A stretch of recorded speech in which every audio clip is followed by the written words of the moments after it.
आप सभी को जय श्री राम। आज आपके घर की 99% परेशानी इस वीडियो को देखने के तुरंत बाद समाप्त हो जाएगी। क्या करना, सिर्फ एक शर्त है, इस वीडियो को पूरा देखना है। लाइक, कमेंट, शेयर, सब्सक्राइब कुछ भी नहीं करना, बस देखना है आराम से।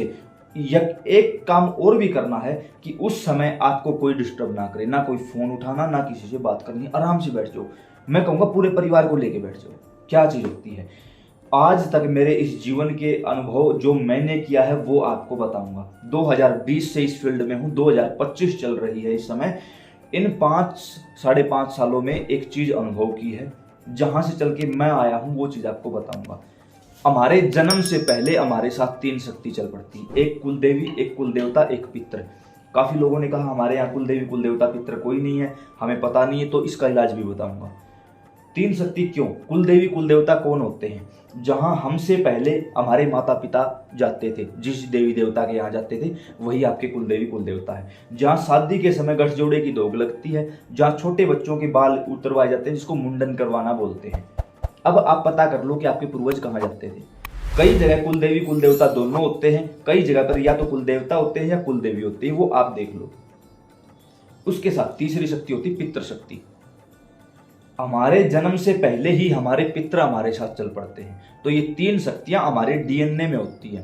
और आज के समय सबसे बड़ी विडंबना और सबसे बड़ी परेशानी यही है, मेरे जैसे ने बोल दिया खाटू चले जाओ, खाटू भाग गए। फिर दूसरे ने बोल दिया सालासर आ जाओ, सालासर चले गए। तीसरे ने बोल दिया बागेश्वर आ जाओ, तो हम बागेश्वर चले गए। अब क्या यहाँ जाना गलत? गलत नहीं है, बिल्कुल भी नहीं है। अब यहाँ पर एक थोड़ी सी सोचने समझने लायक बात है। हम हमारे घर पर जो माता पिता बैठे हैं उनको तो हम भोजन देते नहीं, और किसी दूसरे के माँ बाप को हम किसी दूसरे बुजुर्ग व्यक्ति को, बुजुर्ग दंपत्ति को या किसी पड़ोसी को हम भोजन दिए जा रहे हैं। तो अपने दिल पर हाथ रख के सच बताना कि आपके माँ बाप प्रसन्न होंगे? नहीं होंगे।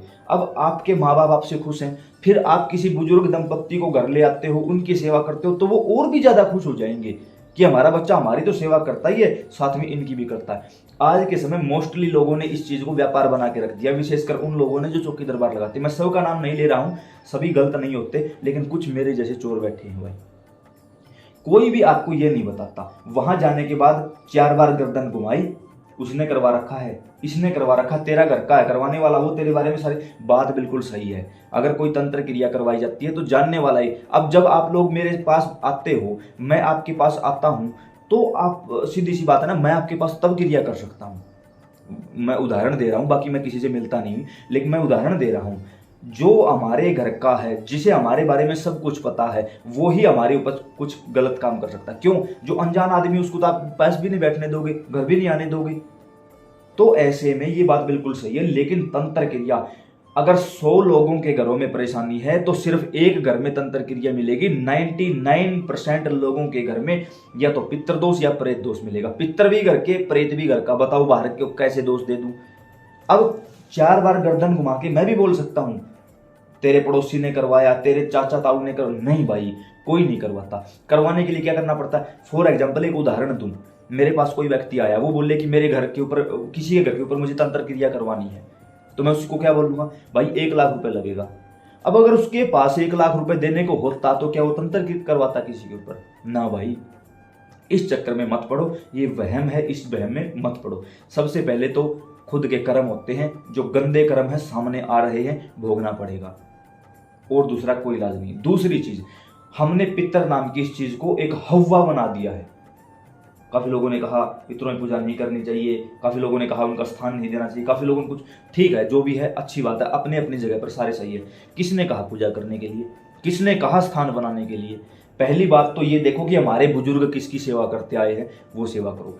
दूसरी चीज ये है कि क्या हम महीने में एक दिन, अमावस्या के दिन, किसी गौशाला में जाके अपने पूर्वजों के निमित्त खुद तन की सेवा नहीं कर सकते?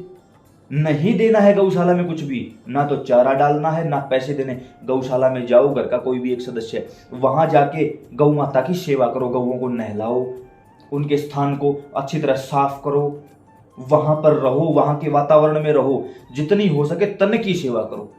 इसी दिन यानी अमावस्या के दिन धन की अन्न की सेवा करो।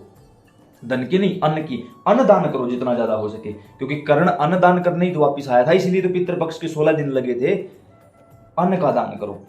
क्या हम किसी तीज त्योहार, किसी अमावस्या या पितृपक्ष की अमावस्या को किसी भी एक दिन साल में किसी पवित्र तीर्थ पर जाकर 3 पीढ़ियों में जितने भी लोग मरे हैं, क्या हम उनका पिंडदान तर्पण नहीं करवा सकते? क्या अमावस्या को 5 रुपए के बतासे घर में ही नहीं खा सकते? क्या किसी गौ माता की, किसी बैल की, किसी ऐसा है व्यक्ति की अमावस्या के दिन हम सेवा नहीं कर सकते? क्या हम इतने कमजोर दुर्बल हो चुके हैं? किसने कहा आपको बताओ? किसी ने नहीं कहा कि पितरों की पूजा करो, किसी ने नहीं कहा स्थान दे दो, किसी ने नहीं कहा 24 घंटे उनके ऊपर पड़े रहो। ना भाई, कुछ नहीं करना है। पहली बात, अपने कर्म सुधारो। याद रखना भाई, काफी लोगों ने मेरे पास ये शिकायत की है कि संत श्री प्रेमानंद जी महाराज बोलते हैं कि केवल राधा नाम जपो। वो बिल्कुल 101% सत्य बोलते हैं भाई। और कोई है वो कुछ जानता होगा, लेकिन वो सब कुछ जानते हैं, बिल्कुल सही है। लेकिन ये भी तो देखो उनका बताने का तरीका क्या है। जो संन्यास मार्ग पर हैं, वो जो गुरु मंत्र मिला है, नाम मिला है, उसका जाप करो। लेकिन जो गृहस्थ धर्म में है, उनकी बात सुनी होगी आपने, और नहीं सुनी तो मुझे बता देना। उनकी वीडियो है मेरे पास, आज भी सेव कर रखी हो मैंने फोन में, कि जब किसी घर में भगवान का भजन करने वाला बच्चा पैदा होता है, उसके पितृ उत्सव मनाते हैं कि अब हम पितृलोक से नीचे नहीं जाएंगे, यहीं से ऊपर भगवान के धाम चले जाएंगे। ऐसे में भाई थोड़ा सा समझ कर चलो, जो लोग इस समय गृहस्थ जीवन में हैं, उन्हें कुल देवी, कुल देवता, पितर, तीनों शक्तियों को मना के चलना पड़ेगा।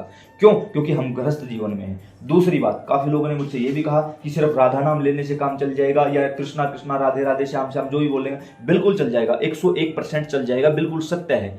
लेकिन एक बात बताओ, आपने लिया तो नहीं? क्यों नहीं लिया?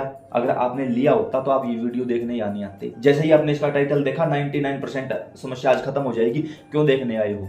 इसका मतलब आपने दिल से, ईमानदारी से, सच्चाई से नाम नहीं लिया। इसका मतलब आपके कर्म गंदे हैं। इसका मतलब आप घर जीवन में हो। इसका मतलब कहीं ना कहीं आपके घर में परेशानी है। और अगर आपने ईमानदारी से राधा नाम लिया होता तो आपके घर में परेशानी नहीं होती। इसलिए तर्क वितर्क करने का कोई फायदा नहीं है। सिर्फ समस्या जो सामने दिख रही है उसका समाधान करना है। पहली पीढ़ी का पितृदोष जब लगता है 30% नुकसान घर में हो जाता है, दूसरी पीढ़ी में 75%, और तीसरी पीढ़ी के हाथ में पितर कटोरा दे देते हैं भाई। कटोरा भीख मांगने को मजबूर कर देते हैं। मृत्यु होगी नहीं, कमी रहने नहीं देंगे। आप पता कर लो आपके घर में जितनी परेशानी है, उसी हिसाब से आपके घर में पितृदोष लगा हुआ है। अब काफी लोगों ने कहा कि अब इसका समाधान क्या करें? बिल्कुल फ्री ऑफ कॉस्ट है भाई, कोई पैसा नहीं देना किसी को, कहीं कुछ नहीं करना। इस वीडियो के एंड स्क्रीन के रूप में और इस वीडियो के नीचे डिस्क्रिप्शन में पितरों की पूरी प्लेलिस्ट का लिंक डाल दूंगा। बस एक बार कृपा करके एक बार उस पूरी प्लेलिस्ट को अपने परिवार के साथ बैठ के देख लेना। आपको और आने वाली पीढ़ी को पितृदोष से संबंधित कोई परेशानी नहीं होगी। फिर भी लगे कोई दकियानुसी बातें हैं, बकवास हैं, फिर आप मत देखना भाई, फिर आप यहीं से वीडियो छोड़कर जा सकते हो।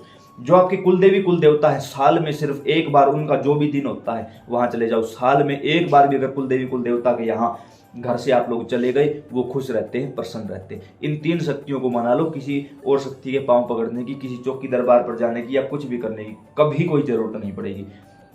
फिर भी लगे कि किसी भी प्रकार से हम हताश निराश हैं और हमें पितरों के बारे में, कुल देवी कुल देवता के बारे में कुछ भी नहीं पता है, 2 तरीके बताता हूँ। एक तरीका, 11 रुपए उठाओ, आसपास गांव में कोई भी मंदिर है, पूरे घर के अंदर एक बार क्लॉकवाइज घुमा के उस मंदिर के अंदर उन 11 रुपए को रख दो। रात को सोने से पहले घर के सभी सदस्य प्रार्थना करो कि हमारे कुल देवी कुल देवता कौन है, हमारे सामने आओ। 2 से 3 दिन प्रार्थना करके सोओगे, सोपन के माध्यम से उसी देवी देवता का मंदिर दिख जाएगा, या उसके नाम का कोई मिलता जुलता व्यक्ति मिल जाएगा आपको सोपन में ही, समझ जाना वो है। ठीक इसी प्रकार पितरों का भी यही काम करना है। अपने घर से एक बार घुमाओ और पितरों की अर्जी लगाओ। फिर अमावस्या को उसका प्रसाद बांटना। वो 11 रुपए मंदिर में नहीं रखने हैं, अमावस्या को उसका प्रसाद बांटना है। तो प्रार्थना करके सो कि जो भी हमारे पितर महाराज है वो सोपन में आके दर्शन दे। तो जो आपके यहाँ व्यक्ति मरा हुआ है, आपका देखा हुआ है तो पूरा दिख जाएगा, नहीं देखा हुआ तो उस नाम का या उस नाम का कोई व्यक्ति आपको मिल जाएगा। समझ लेना, ये वही चीज है। फिर भी ना हो, आसपास कोई भी शिव मंदिर देखो, 41 डेज 41 दिनों के लिए शिव मंदिर में जाओ, जलाभिषेक करो, एक दीपक में 2 बाती लगाओ, शिव पार्वती के नाम की जल समर्पित करो और कहो कि हमें हमारे कुल देवी कुल देवता पितरों के बारे में कुछ नहीं पता, हम आपको ये सब कुछ मान के सेवा करते हैं। इस जल को और इस दीपक को हमारे देवी देवताओं तक पहुंचाओ, या तो हमारे देवी देवता हमें सौंप दो, या हम आज से आपको सब कुछ मान लेते हैं। वहां से आपको आपके देवी देवताओं की प्राप्ति हो जाएगी। बाई चांस यहाँ से भी संकेत नहीं मिला तो भी आपका पितृदोष समाप्त हो जाएगा, क्योंकि आपने भगवान शिव को, माता पार्वती को सब कुछ मान लिया है। तो उम्मीद करता हूँ जानकारी समझ और पसंद आई होगी। अगर ठीक लगे तो यहाँ से लिंक कॉपी करके अपने व्हाट्सएप स्टेटस पर लगा लो। हो सकता है आपके इस लिंक के कारण किसी की जिंदगी बदल जाए, आपको पुण्य मिलेगा, दुआएं मिलेंगी। सीताराम।